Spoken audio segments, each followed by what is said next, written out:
You may be for thinking that we've returned to Christmas with having that reading today. Generally, the Church of England follows the same pattern of readings as many other denominations of the Christian Church. Today is one of the days when we don't. Today is the day when the Church of England alone goes for that. Goody. Today is the day when we try and build a family service around that reading. Oh, the joy that filled my heart when I wrote it. So, let me try and put it like this. The Church of England also builds its faith and its structure of faith upon three strands: Scripture, reason, and tradition. Let me take the last of those first. Tradition, the things that we receive from those who've gone before us. This may be a tenuous link, but I'm going to put it like this. Seeing as we've just had a Christmas-style reading, please cast your minds back to Christmas Day. The excitement, the joy, the smell of burning sprouts. You've had your meal, and at some point within that day, whether it was breakfast, lunch, dinner, tea, whatever you might call it, you've come to the point of unwrapping presents. They are there before you, a mountainous pile of devotional gifts, just for you. You've opened the lot. Please think of one thing that you received as a Christmas gift. Pick any that you like. Be prepared to apologize to the person next to you if it's not one that they gave you. I'm going to move amongst you in a mysterious manner. If you're willing, please say something that you received. I don't think you received. It was a quiz book. A quiz book? If only I'd had that today. A quiz book, excellent, thank you. Anything? What do you think? What do you think? A slow motion camera. Okay, I'm getting quite jealous now. Slow motion camera. Anyone here? Anyone? Pair of slippers, excellent. Always necessary. Yes. A painted fairy. Okay. A painted fairy. From my daughter. From your daughter. You see the variety that we're building up here. I'm going to come right to the back. Hello. Bubble bath. Bubble bath. Oh, was it Mr. Matey bubble bath? No. Oh, see, my childhood Christmases were always with Mr. Matey bubble bath. I didn't spend the whole of Christmas in the bath. One of the things I received, you may remember this from the beginning of Advent. Beneath it is one of my received Christmas presents. Oh yeah.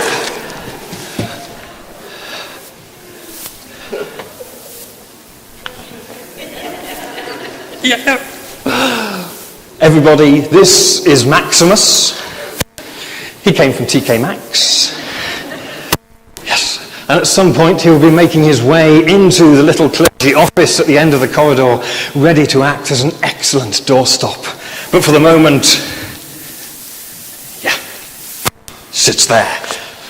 So, tradition, the things that we receive, that we are led to do, that we build up from those who've gone before us. It's part of everything we do here, but another part of it is exchanging Christmas presents. So, what about reason?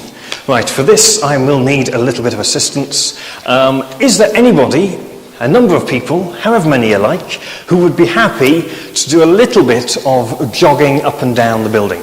Excellent, thank you very much. If you'd like to do a bit of jogging up and down the building, please come and join me over here. Marvellous. Excellent, nice to meet you. Thank you very much. Thank you very much. Thank you very much. Thank you very much. Thank you very much. Thank you very much. Thank you very much. Thank you very much. Do I hear the patter of tiny feet from upstairs? Thank you very much. Still they come, we need the more the merrier. Can never have too many for this moment. You'll find out why in a second. A few more coming, a few more coming. Okay. Yep, I can see a couple of heads bobbing along the back. I think we're nearly there. Okay, so how many? 1, 2, 3, 4, 5, 6, 7, 8, 9, 10, 11, think there's about 21, but who knows, I was never very good at maths. So, 1, 2, 3, 4, 5, 6, 7, 8, 9, 10, 11, 12. Could you all make your way just down to that door, please, where Alison is waving at you? And if you could stay here. Right, if you'd like to come here, come here, come here.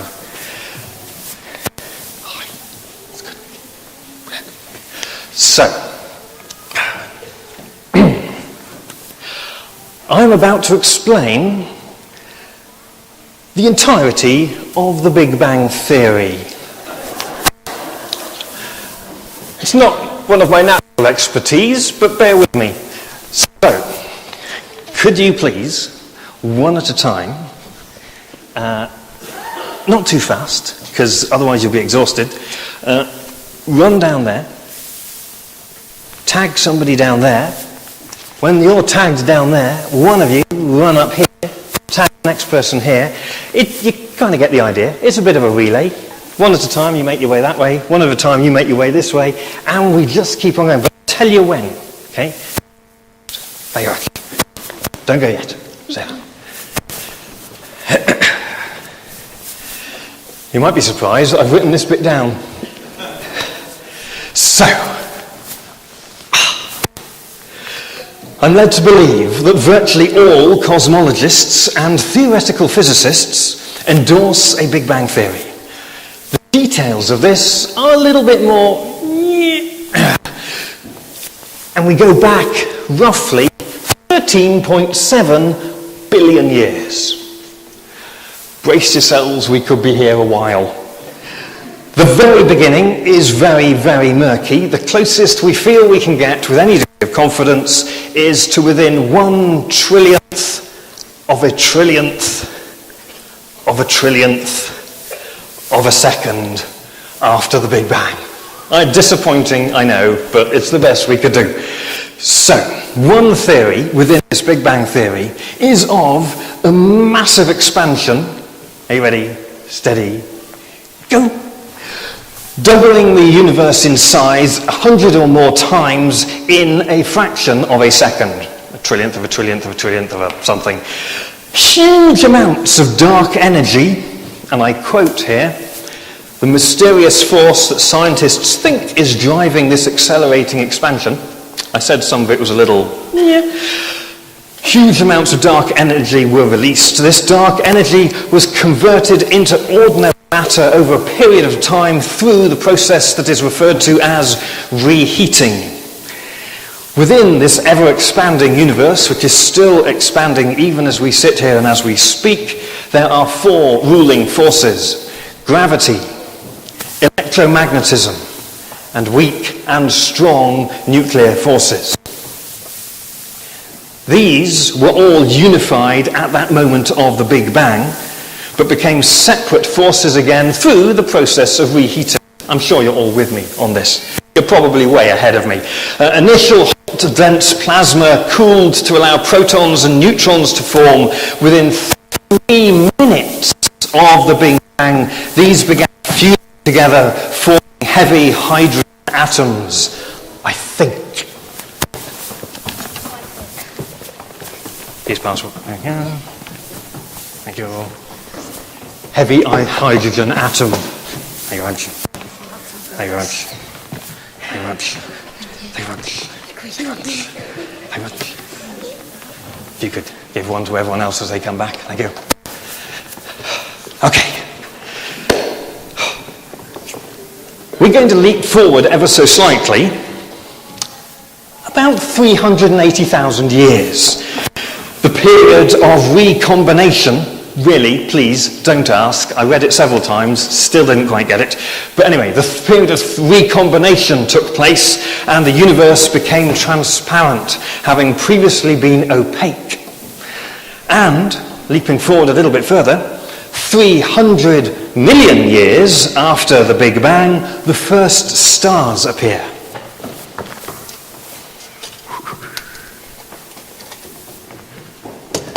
One, 2, 3,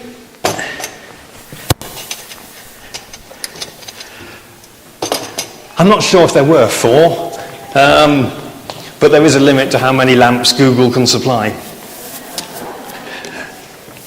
Okay, the first stars appear, and with this process, the process of reionization begins splitting the universe's hydrogen back into protons and electrons. And this process continued through to about 1 billion years after the initial Big Bang. I'm particularly fond of this next phrase. Over time, stars gravitated together.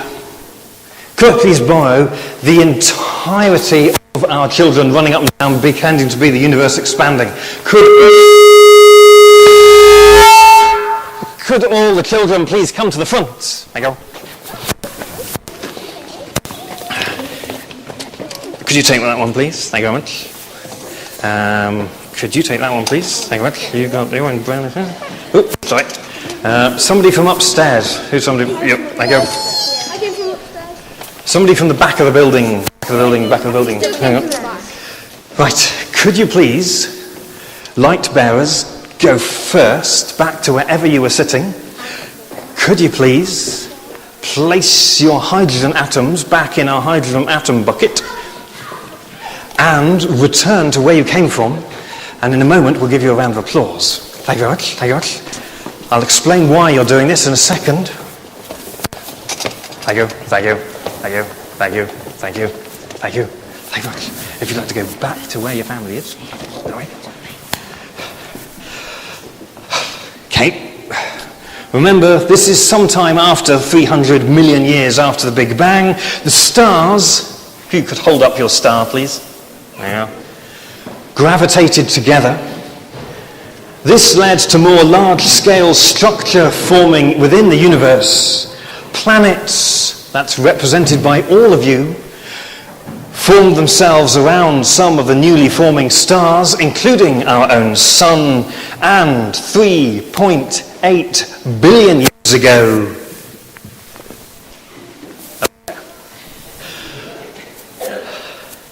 life took root on planet Earth. I thank you.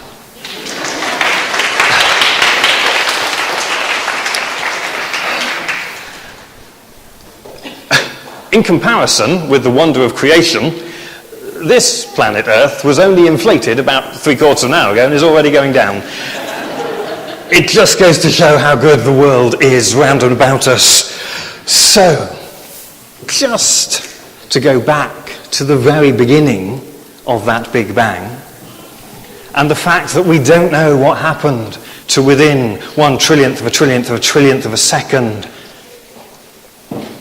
we know to some extent all of that.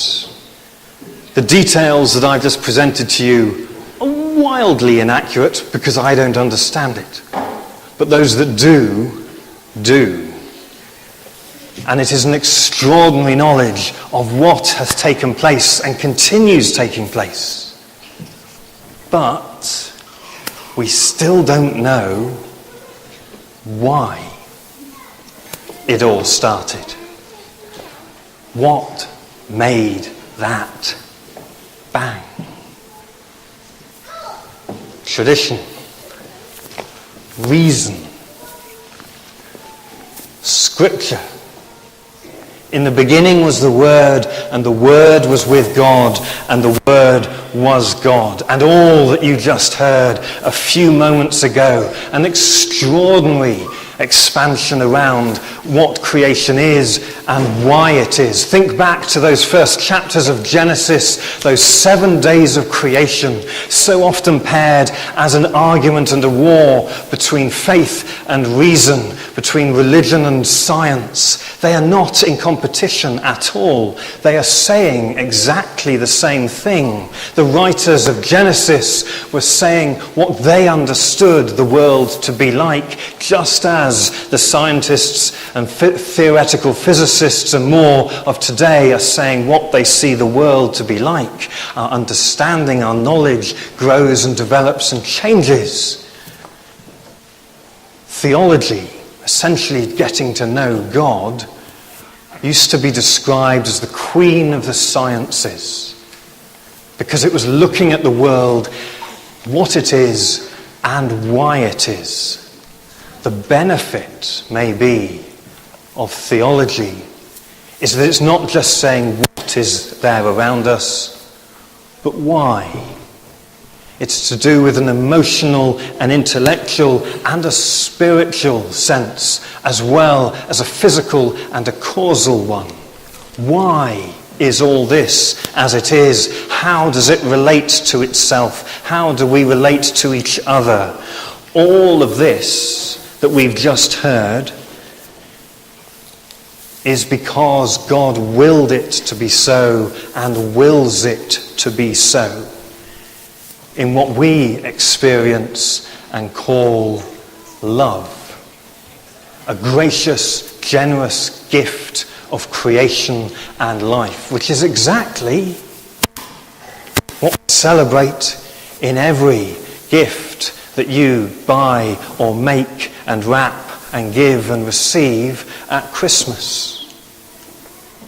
And Christmas is the celebration of the incarnation of God into the incarnation of creation.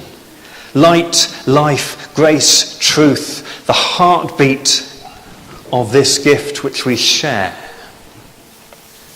And God is in every part of it, every single part of it, making it happen for you.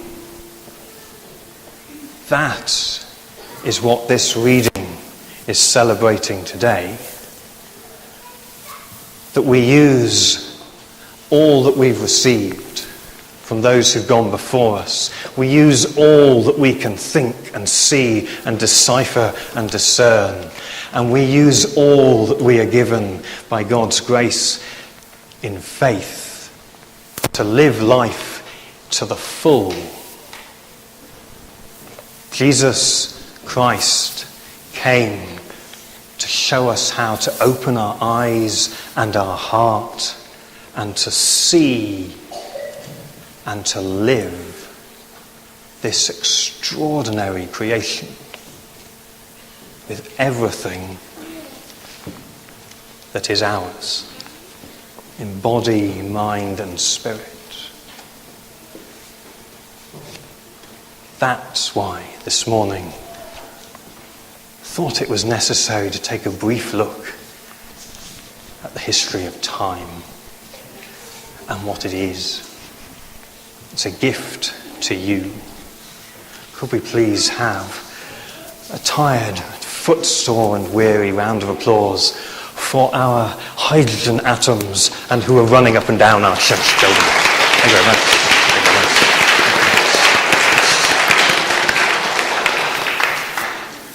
And congratulations on being a part of something quite so wonderful. Over to you.